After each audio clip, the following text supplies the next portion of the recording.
জ্যোতিষ মতে পৃথিবীর সব মানুষই গ্রহজাগতিক সমস্যায় ভুগে থাকে। ৯টি গ্রহ ভালো হলে ৯ রকমের সুযোগ সুবিধা পাওয়া যায়, আর কোনো রকমে যদি খারাপ হয়ে থাকে তাহলেও আবার বিভিন্ন রকম অসুবিধায় আপনি ভুগবেন। আপনি শুধু জেনে নিন যে কোন সাধারণ আচার আচরণ বা কোন সাধারণ কাজগুলো করলে আপনি ৯টি গ্রহ থেকেই সুফল পাবেন। আপনি ৯টি গ্রহ থেকেই সুফল পাবেন এবং আপনি অনেকটা নির্বিঘ্ন এবং নিশ্চিন্ত জীবন পাবেন। প্রথমেই বলছি রবির কথা। আপনি যদি প্রতিদিন সকালে সূর্যকে জল নিবেদন করেন তাহলে কিন্তু আপনার রবি গ্রহ শক্তিশালী হয়ে যাবে। আপনি যদি পিতার সেবা করেন তাহলেও কিন্তু আপনার রবি গ্রহ শক্তিশালী হয়ে যাবে। আর সেক্ষেত্রে একটা ছোট টিপস দিচ্ছি, আপনার পিতা যদি জীবিত থাকে আপনি পিতার একটি পাসপোর্ট সাইজের ছবি আপনার মানিব্যাগে সবসময় রাখবেন, তাহলে রবি গ্রহ ভালো হবে। এবং আপনি সকালে যদি গুড় এবং জল খেয়ে কাজে বের হন তাহলেও কিন্তু আপনার রবি গ্রহ ভালো হয়ে যাবে। চন্দ্র, দ্বিতীয় গ্রহ যেটা সেটি হচ্ছে চন্দ্র। চন্দ্রকে ভালো করতে হলে আপনি ঘরে সুগন্ধি বজায় রাখবেন এবং রাতে ঠান্ডা খাবার এড়িয়ে যাবেন। মঙ্গল, মঙ্গল যদি অশুভ হয় তাহলে একজন ব্যক্তি নানা ধরনের ঝামেলায় ভুগে থাকে। মঙ্গলকে শুভ করতে আপনি খালি পায়ে কিছুক্ষণ সময় মাটিতে হাঁটবেন এবং আপনি 15 মিনিট মেঝেতে বসে কোনো না কোনো একটা মেডিটেশন করবেন অথবা চুপচাপ বসে থাকবেন, তাহলেও কিন্তু আপনার মঙ্গল গ্রহ সুফল দান করবে। বুধকে ভালো করতে হলে আপনি আয়নার সামনে বক্তৃতা দেওয়ার অভ্যাস করুন। আপনি অন্যের সাথে ভালো ব্যবহার করুন, শিশুর সাথে ভালো ব্যবহার করুন, পশু পাখির সেবা করুন, সবুজ গাছপালায় জল দিন, তাহলে আপনার বুধ গ্রহ ভালো হয়ে যাবে। বৃহস্পতি গ্রহকে ভালো করতে আপনি স্বাস্থ্যকর এবং সাত্ত্বিক খাবার খাবেন।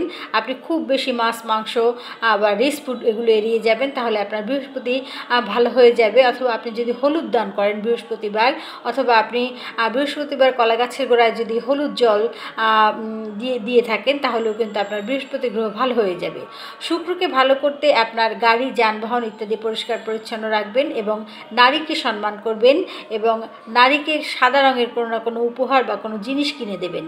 শনি গ্রহকে ভালো রাখতে আপনি চাকর, গরিব এবং ভিক্ষুকদের সম্মান করে কথা বলবেন এবং আপনার খাবারের থালা থেকে যদি সম্ভব হয় তাহলে তাদেরকে কিছুটা খাবার দেবেন, তাহলে আপনার শনি গ্রহ ভালো হয়ে যাবে এবং মাকে ভালোবাসবেন, মাকে সম্মান করবেন। রাহু গ্রহকে শান্ত রাখতে আপনি সময় মতো ঘুমানোর চেষ্টা করবেন এবং সকালে উঠে নিজের বিছানাটি নিজেই পরিপাটি করবেন, তাহলে কিন্তু আপনার রাহু গ্রহ ভালো হয়ে যাবে।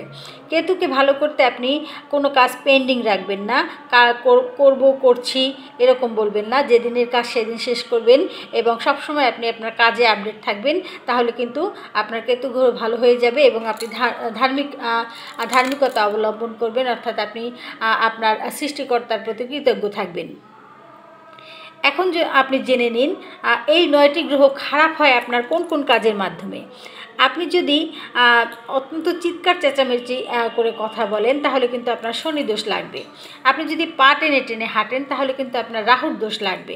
আপনি যদি অপশব্দ গালিগালাজ করে কথা বলেন তাহলে কিন্তু আপনার বৃহস্পতি এবং বুধ দুটি গ্রহই খারাপ হয়ে যাবে। আপনি যদি সকালে ওঠার পর বিছানা না তোলেন এবং প্রতিদিন গোসল না করেন এবং আপনার যদি বাথরুম নোংরা রাখেন তাহলে কিন্তু আপনার রাহু গ্রহ খারাপ হয়ে যাবে। আপনি যদি বাথরুমে গিয়ে জলের অপচয় করেন, চারিদিকে জল ছিটান এবং আপনার কল থেকে যদি ফোঁটায় ফোঁটায় জল পড়ে তাহলে কিন্তু আপনার চন্দ্রগ্রহ খারাপ হয়ে যাবে। এই কাজগুলো যদি আপনি আপনার অভ্যাসের অংশ করে নেন অথবা অভ্যাস থেকে বাদ দিয়ে দেন তাহলে আপনি 9টি গ্রহের সুযোগ সুবিধা পাবেন। আপনার অযথা জ্যোতিষীর কাছে গিয়ে পাথর নেওয়া বা কোনো রকম কোনো প্রতারক জ্যোতিষীর সামনে আপনাকে পড়তে হবে না। আপনি শুধু এই বিষয়গুলো নিজের অভ্যাস থেকে কিছু বাদ দেবেন এবং যেটা বললাম খারাপ হয় সেটা বাদ দেবেন এবং যেটা করলে ভালো হয় সেটা করবেন, তাহলে আপনি অনেকটা নির্বিঘ্ন এবং শান্তিময় জীবনযাপন করতে পারবেন। ধন্যবাদ সকলকে।